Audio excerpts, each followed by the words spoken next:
Dans le dernier chapitre, Gege Akutami nous expliquait en détail l'extension du territoire de Hakari qui était assez complexe et elle nous est maintenant beaucoup plus claire. Le combat d'Hakari et Charles Bernard d'ailleurs lui continuait d'être développé et on arrive d'ailleurs dans la phase finale de leur combat. Peut-être donc une victoire potentielle d'Hakari grâce à son extension du territoire. Directement c'est donc le début du chapitre 184 et on s'évade combat Hakari Charles Bernard qui est donc maintenant hors champ et on quitte totalement ce combat pour rejoindre un nouveau candidat de la traque mortelle que l'on n'avait pas encore suivi, notre ami Panda. Panda est seul et ressent d'ailleurs une forte odeur de sang. Cependant, l'auteur du massacre qui aurait tué plusieurs personnes dont l'odeur de sang atteint Panda ne posséderait pas beaucoup d'énergie. Panda, rappelons-le, a pour mission de trouver l'ange et de négocier avec lui. Cependant, rappelons que nos candidats étaient finalement rentrés de manière aléatoire dans les arènes, donc tous séparés. Et du coup, Panda est seul et réfléchit, s'apprête à se remettre en route. Cependant, au moment de se remettre en route, il tombe sur Kashimo Hajime, qui a été, rappelons-le, introduit plus tôt dans la traque mortelle, parmi les premiers personnages d'ailleurs, avec notamment Iguruma Hiromi, et il figurait parmi les personnages ayant le plus de points présentés comme les plus dangereux, avec d'ailleurs plus de 100 points, et donc parmi les personnages les plus puissants, mais surtout pouvant aider nos personnages à établir leurs règles et atteindre leurs objectifs, donc une certaine forme de clé dans cette traque mortelle au niveau des enjeux. Kashimo est donc une potentielle clé, mais aussi un potentiel ennemi surpuissant, avec beaucoup de points et beaucoup de meurtres à son actif, qui est d'ailleurs, rappelons-le, à la recherche de Sukuna. Immédiatement, Kashimo ne perd pas de temps ici et va démontrer rapidement pourquoi il a autant de points et autant de sang sur les mains, et aussi nous faire comprendre pourquoi il est donc aussi redoutable, a été introduit comme un personnage puissant dès le début de cet arc de la traque mortelle et pourquoi il recherche aussi à peine Panda dans son champ de vision. Il va demander à Kogane si c'est un joueur de la traque mortelle, et la réponse étant affirmative, immédiatement Kashimo fait preuve d'une rapidité effrayante et attaque Panda dans le but de le tuer sans même chercher à réfléchir. À première vue donc une brute assoiffée de sang. Panda reconnaîtra d'ailleurs qu'il cogne fort et qu'il est très rapide, mais surtout ce qui est intéressant c'est que son énergie occulte aurait des priorités électriques un peu à la manière de Megumi. Immédiatement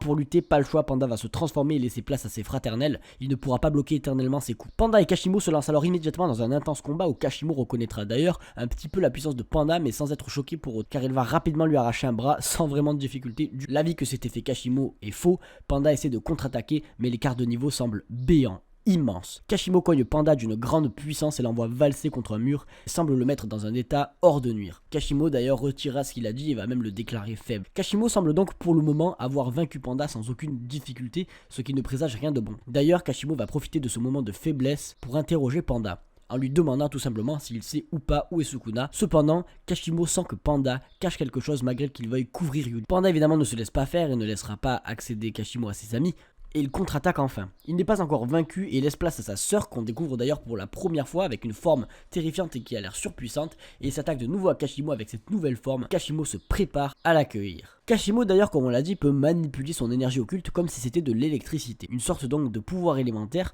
comme pour adapter un élément, ici la foudre, en énergie occulte, ce qui permet directement donc de contrôler un élément. C'est stylé. On peut donc se poser la question si d'autres éléments sont manipulés de la même manière comme le feu ou l'eau par exemple. Kashimo est donc un maître de la foudre, un pouvoir donc avec beaucoup de possibilités et de variétés, il peut s'avérer surpuissant. Et lorsqu'il porte un coup, il charge positivement sa cible, puis dirige la charge négative contenue dans son propre corps vers son adversaire. Ça lui permet de pouvoir asséner un coup surpuissant grâce à la liaison des énergies. Panda se fait donc littéralement exploser après ce coup surpuissant et son sang gicle de partout. Il semble que le coup d'une extrême puissance lui ait causé d'énormes dégâts. L'éclair ayant été tellement puissant qu'il a fendu l'air et que l'attaque était imparable, même sans extension du territoire. En bref, ici, Kashimo vient d'attaquer Panda avec une attaque d'un tout autre niveau qui nous éclaire sur le niveau de puissance de Jujutsu Kaisen. Les extensions du territoire sont présentées comme des techniques ultimes, mais il semble donc qu'il y ait des techniques de la même ampleur comme l'éclair de Kashimo, qui est donc sans aucun doute un personnage surpuissant qui cache de grands mystères et qui intrigue énormément. Kashimo répète donc sa question à un panda, peut-être mort, ou du moins vaincu, enfin la version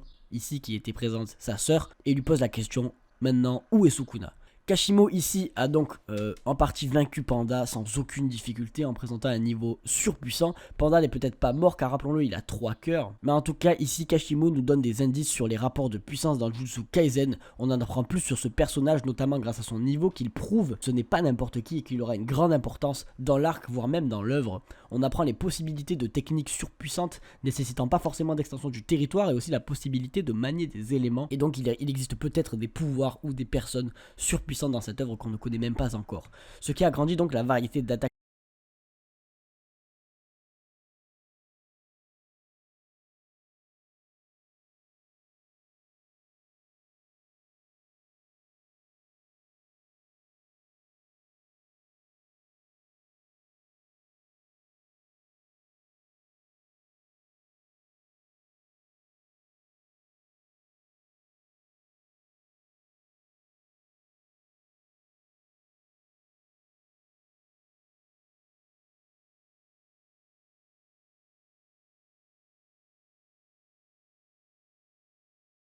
de plus nous prouve sa manière de mettre en scène les personnages et de les introduire, et ça c'est super beau. J'ai hâte de suivre Kashimo Hajime, de voir ce qu'il va devenir, et qui sait, peut-être rejoindra-t-il Akari, nous avions laissé au dernier chapitre. Pour connaître tout cela et suivre ça avec nous, n'hésite pas à t'abonner et à liker la vidéo si ça t'a plu. Follow-moi sur Twitter, Satoru Kaiza, on se dit à très bientôt.